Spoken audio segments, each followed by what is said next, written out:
네, 안녕하세요. 은평을 주민 여러분.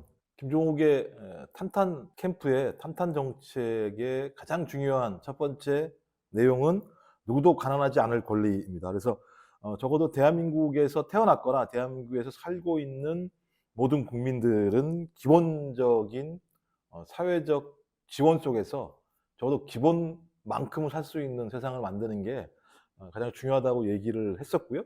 그런 차원에서 기본 소득, 기본 교통, 기본 에너지에 대한 내용들을 얘기했었는데요. 그럼 이게 은평구 지역과 어떻게 연결되는지에 대한 말씀을 드리려고 합니다.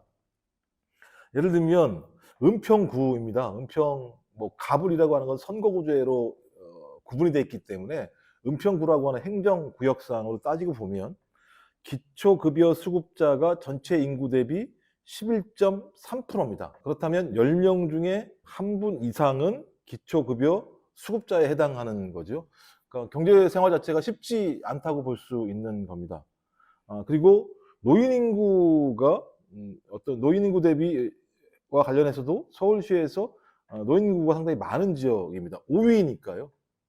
따라서 은평구는 어떤 기본적인 소득 자체가 높지 않아서 국가로부터 지원을 받거나 아니면 나이가 연세가 많이 드셔서 실제적으로 일할 수 있는 어떤 육체적인 능력이 없거나 또는 여기에 해당되는 일자리가 없는 분들이 많이 계신 지역입니다.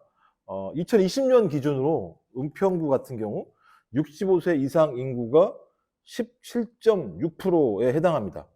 그리고 2021년 1년 사이에 18.3%니까 0.7%가 더 증가하게 된 거죠. 이 증가율은 계속 가면 갈수록 높아질 수밖에 없을 겁니다. 여기다가 독거노인분들이 4.0%라고 얘기를 하고 있고요.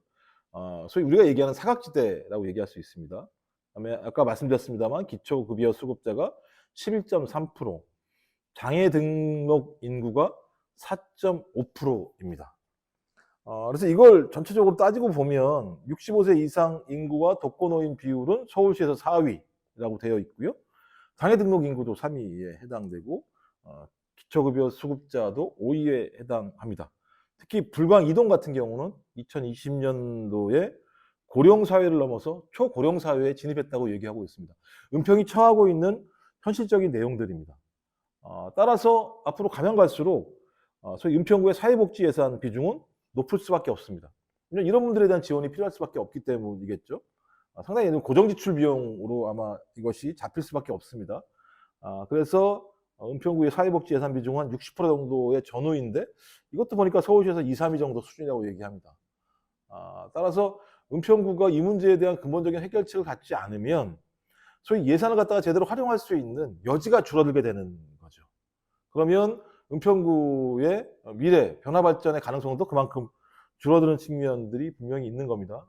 또 총 614개의 사회복지시설들이 있는데요, 은평구에. 그중에 노인복지시설이 259개소, 영유아 복지시설이 232개소. 소위 은평구가 저출생 고령화 사회의 하나의 기본적인 모습으로 지금 계속 등장하고 있는 상황입니다.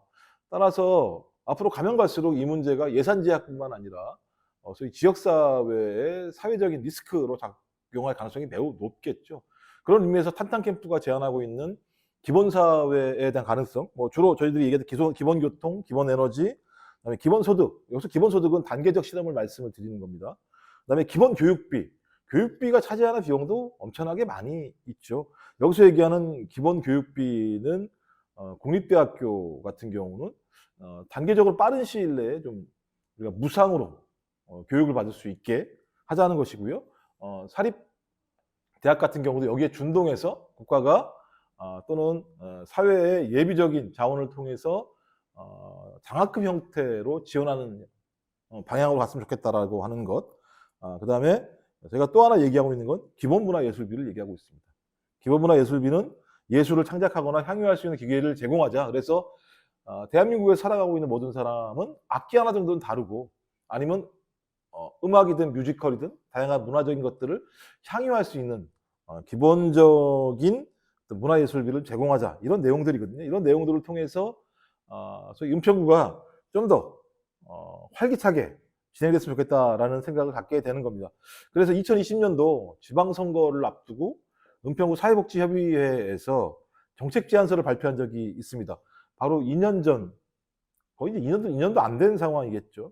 거기 보면 다양한 내용들이 나와 있습니다. 조례를 제정해서 하나의 소위 지자체 내에 법적 근거를 마련하자라는 내용부터 시작해서 은평형 돌봄과 아동복지 문제, 그다음에 은평구 위기 청소년 안전한 보호와 지원을 위한 청소년 커뮤니티 쉼터를 조성하고 좀 운영하자 이런 얘기도 있었고, 청소년을 위한 자립지원주택 사업도 했으면 좋겠다. 또 어르신들을 위한 통합관리 시스템을 만들자. 그다음에 소위 장애인 이용자들의 선택권을 강화하기 위해서 좀 장애인 개인 예산 제도 같은 경우도 도입하자 등 10가지에 달하는 내용들을 만들어냈습니다. 이런 부분들 같은 경우는 소위 사회복지 일을 하시는 분들이 은평구의 주민들을 위해서 어떤 일들이 필요한지에 대한 사각지대부터 소위 나이가 드신 노인분들, 그 다음에 장애인분들, 그 다음에 사회적으로 소외되고 있는 청소년들에 대한 어떤 사각지대의 대안들을 얘기한 거라면, 이것 바로 바탕에 저희 기본사회에 대한 흐름들을 하나하나 은평구 지역사회에서 만들어 나갈 필요가 있다는 생각이 듭니다. 그래야 저희 탄탄캠프에서 얘기한 탄탄정책의 핵심인 누구도 가난하지 않을 권리를 구현할 수 있다는 생각이 듭니다. 그래서 탄탄캠프가 왜 기본사회라고 하는 얘기를 누구도 가난하지 않을 권리의 핵심으로 얘기했는가라고 하는 부분들에 대한 설명을 이렇게 드리려고 합니다. 탄탄 정책 이렇게 계속 가겠습니다.